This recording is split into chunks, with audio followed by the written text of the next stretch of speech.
အခုမြင်နေရတဲ့နိုင်ငံလေးကဆင်းရဲနေပေမဲ့ဒီနိုင်ငံသားတွေကတော့အလှူဒန်းဆိုရဲရဲရော်လုံလုံးတက်ကြပါတယ်။သူတို့တွေဘလောက်အထိအလှူဒန်းကိုလှုပ်လဲဆိုရင်ကမ္ဘာအလှူဒန်းအလို့ဆုံးနိုင်ငံတွေမှာချမ်းသာတဲ့နိုင်ငံတွေကိုပါရင်မောင်တက်ပြီးရပ်တည်နေပါတယ်။ပတ်စံမရှိတဲ့မရှိရှိတာလေးကိုထုတ်ပြီးလှူဒန်းတက်လို့တရားတရားအားကောင်းတဲ့နိုင်ငံလို့ကမ္ဘာကသတ်မှတ်ထားပါတယ်။ဒီနိုင်ငံလေးကတော့တခြားနိုင်ငံမဟုတ်ပဲကျွန်တော်တို့နေထိုင်တဲ့မြန်မာနိုင်ငံပါပဲ။ဒီလိုအလှူဒန်းလို့ဆုံးနိုင်ငံတွေထဲမှာကျွန်တော်တို့မြန်မာပါဝင်တာကလုံးဝကိုဂုဏ်ယူစရာကောင်းပါတယ်။လူမျိုးကလည်းတရားတရားအားကောင်းပြီးတော့လူရန်စားမရေးကူညီကြိုင်းမြတ်တတ်ကြပါတယ်။မြန်မာမှာဆို12လလုံးပွဲတော်တွေရှိပြီးစတူဒီသားလူပတ်သက်ကိုလူတွေကိုအများလုံးနေကြပါ။မြန်မာနိုင်ငံသားတွေကငွေကြေးလှူဒန်းရုံနဲ့အားမရပဲလုံအားပါစိုက်ပြီးကူညီတတ်တဲ့နေရာမှာလည်းထူးခြားလာပါတယ်။လူငယ်တွေရောလူကြီးတွေပါတာရေးနာရေးလှူပွဲတွေမှာအားတက်သရောဝိုင်းကူညီတတ်ပါတယ်။အထူးသဖြင့်တဘာဝဘေးအန္တရာယ်ကြုံတဲ့အခြေအနေတွေဆိုပိုပြီးသိတာပါတယ်။နိုင်ငံကတဘာဝဘေးအန္တရာယ်ကြုံရင်ရပ်ဖက်ဖွဲ့စည်းတွေနဲ့စေတနာဝန်ထမ်းတွေက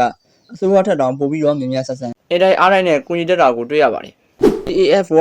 Giving Index ရဲ့မှတ်တမ်းတွေအရမြန်မာနိုင်ငံက2014ခုနှစ်ကနေ2018ခုနှစ်အထိ၄နှစ်သက်တိုက်ကမ္ဘာအလှူဒန်းလို့ဆုံးနိုင်ငံအဖြစ်နံပါတ်1ချိတ်ခဲ့မှုပါတယ်။မြန်မာလူမျိုးတွေကငွေကြေးလှူဒန်းမှုအပိုင်းမှာအရင်အားကောင်းတယ်ဆိုတာထေရဝါဒဗုဒ္ဓဘာသာရဲ့အဆုံးအမဖြစ်ပေမဲ့ဒါနရည်ကြည်မှုနဲ့လည်းအများကြီးသက်ဆိုင်နေပြီးဝင်ငွေနဲ့လည်းတက်နိုင်သလောက်ပုံမှန်လှူဒန်းလေးကိုရှိတာပါ။စစ်တမ်းတွေအရကြည့်မယ်ဆိုရင်လည်းမြန်မာနိုင်ငံသား80%ကျော်ကတလအတွင်းအလှူတစ်ခုခုလုပ်လို့ရှိပြီးဒဇိန်းတွေကိုကူညီတာနဲ့ပရဟိတလုပ်ငန်းတွေမှာလည်းတက်ကြစွာပါဝင်တက်ကြပါတယ်။စင်ကာပူ၊ဩစတြေးလျတို့လိုချမ်းသာတဲ့နိုင်ငံတွေကပိုရှန်တို့လှူကြတာမျိုးရှိပေမဲ့မြန်မာကတော့တူးချင်းဝင်ငွေနဲ့လည်းအလှူဒန်းမှာထိဆုံးကပါနေပါတယ်။ဒီလိုတွေကြောင့်ကမ္ဘာကတော့ဆင်းရဲတဲ့နိုင်ငံတွေထဲမှာစိတ်ချမ်းသာသောအလှူရှင်တို့တင်စားလေးရှိပါတယ်။အင်ဒိုနီးရှားနိုင်ငံကလက်ရှိလှူဒန်းမှုစင်းမှာနံပါတ်1ချိတ်ထားတာကလည်းဘာသာရေးဒေတာအကောင်းလို့ပါ။မြန်မာထက်လူကြီးအများကြီးပိုများတယ်အင်ဒိုနီးရှားတော့လူကြီးအချိုးအစားလိုက်ငွေကြေးလှူဒန်းမှုနှုန်းမှာမြန်မာထက်တောင်နည်းတဲ့နှစ်တွေရှိပါတယ်။အမေရိကန်မှာတော့အလှူဒန်းတွေကိုစနစ်တကျလုပ်ရင်သူတို့အစိုးရကအခွန်လျှော့ပေါ့ပေးလေးရှိပါတယ်။ဒါပေမဲ့မြန်မာကတော့အခွန်အတွက်မဟုတ်ဘဲနဲ့ဘာသာရေးနဲ့တူးချင်းတ